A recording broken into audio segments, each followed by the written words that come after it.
Hello friends, आज मैं लेके आई हूँ क्लास 10th के होम साइंस के चैप्टर 10 के अति लघुत्तम प्रश्नों को लेकर के। चलिए देखते हैं। हमारे देखिए इसमें फर्स्ट प्रश्न है कि वस्त्र सिलने में ठीक नाप लेना क्यों आवश्यक है। तो इसका आप देखिए आपका आंसर हो जाएगा कि जिस व्यक्ति का वस्त्र सिलना है उस व्यक्ति की सही नाप लेना आवश्यक है ताकि वस्त्र उस व्यक्ति को उसकी नाप के अनुसार फिट आ सके। नेक्स्ट प्रश्न हमारा है कि कपड़े पर निशान लगाने के लिए किस चाक का प्रयोग करते हैं और क्यों। देखिए आपका इसका आंसर हो जाएगा कि कपड़े पर निशान लगाने के लिए मिल्टन चाक का प्रयोग करते हैं। इससे कपड़े की कटिंग में सरलता होती है। अब देखिए हमारा अगला प्रश्न है कि सिलाई किट में रखी जाने वाली सामग्री की सूची बनाइए। तो आपका आंसर हो जाएगा कि बड़ी कैंची, छोटी कैंची, टेप, मिल्टन क्लॉथ, मिल्टन चाक, सुई एवं धागा आदि। देखिए हमारा अगला प्रश्न है कि सिलाई किट बनाने का महत्व बताइए, या फिर इस तरीके से प्रश्न पूछ लिया जाए कि सिलाई किट की उपयोगिता लिखिए अथवा सिलाई किट से क्या लाभ है। तो देखिए इसका आंसर होगा कि सिलाई किट में सिलाई एवं कटाई के सभी आवश्यक उपकरण एक थैले अथवा डिब्बे में एक उपयुक्त स्थान पर रखे होते हैं, अतः सिलाई करते समय सहज ही उपलब्धता हो जाती है। देखिए अब हमारा आता है अगला प्रश्न कि घर में कपड़ा सिलाई करने से क्या लाभ होता है। यह देखिए आपकी लगभग हर सेट में पूछा भी गया है।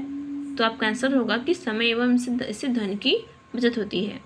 अगला प्रश्न है कि मशीन से वस्त्रों की सफाई करने से होने वाले कोई दो लाभ लिखिए। तो देखिए आपका आंसर होगा कि मशीन से सिलाई करने से दो लाभ निम्न है। पहला है कि समय की बचत होती है, दूसरा है सिलाई मजबूत व टिकाऊ होती है। अब आता है हमारा अगला प्रश्न कि कपड़ा काटने से पूर्व उसे नाप लेना क्यों आवश्यक होता है। तो आंसर होगा कि प्रत्येक कपड़े को काटने से पूर्व उसे नाप लेना चाहिए। इससे यह ज्ञात होता है कि कपड़ा कितना है, वह संबंधित वस्त्र के लिए कम तो नहीं है। यदि कपड़ा अधिक हो तो फालतू कपड़ों को पहले ही काट कर अलग कर लिया जाता है। अगला प्रश्न हमारा आता है कि वस्त्रों की सिलाई में प्रयोग होने वाले टाकों को लिखिए। तो आंसर होगा कि जी देखिए कच्चे टाके, सादे टाके, तुरपाई के टाके एवं कांच के कांटे ये वस्त्र की सिलाई में प्रयोग किए जाते हैं। अब हमारा देखिए अगला प्रश्न है कि हाथ की सिलाई के 4 उपकरण के नाम एवं उसके कार्य लिखिए।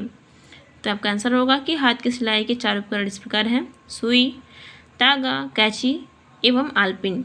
सुई एवं तागा सिलाई करने के लिए, कैंची काटने के लिए तथा आलपिन का प्रयोग कटिंग करते समय उसे खिसकने से बचाने के लिए किया जाता है।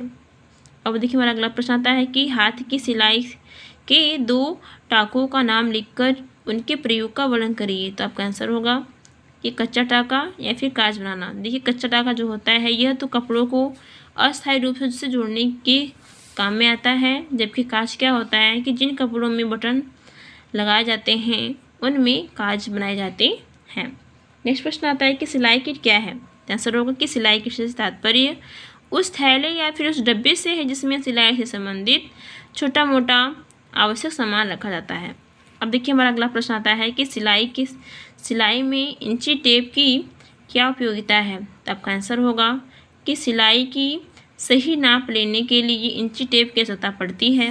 बिना इंची टेप के कपड़ों का अनुमान लगाना मुश्किल है। अगला प्रश्न है हमारा कि पैजामा और पेटीकोट काटने के लिए किन नापों की आवश्यकता पड़ती है। तो देखिए पैजामा की नाप पूरी लंबाई, सीट, उसकी मोहरी। देखिए पेटीकोट जो लंबाई नाप जो होती है उसमें हम लेते हैं लंबाई लेते हैं, कमर लेते हैं और घेरा लेते हैं। नेक्स्ट प्रश्न आता है हमारा कि वस्त्रों की ड्राफ्ट बनाने से क्या लाभ होता है, या फिर ड्राफ्टिंग का महत्व बताइए। तो देखिए आपका आंसर होगा कि ड्राफ्टिंग का आशय है कि वस्त्र सिलने से पहले उसका एक खाका वस्त्र पर बना लेना। ऐसा कर लेने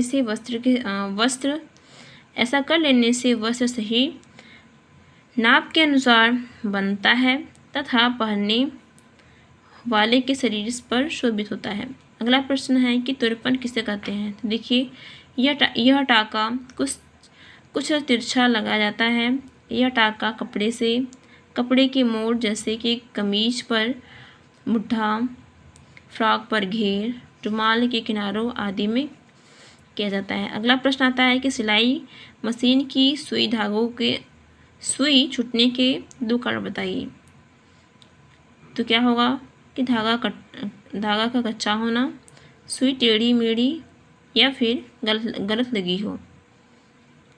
अगला प्रश्न है कि कपड़ा काटते समय किन बातों का ध्यान रखना चाहिए। तो आपका आंसर होगा कि कपड़ों पर निशान हमेशा उल्टी दिशा में मिल्टन चौक से लगाएं।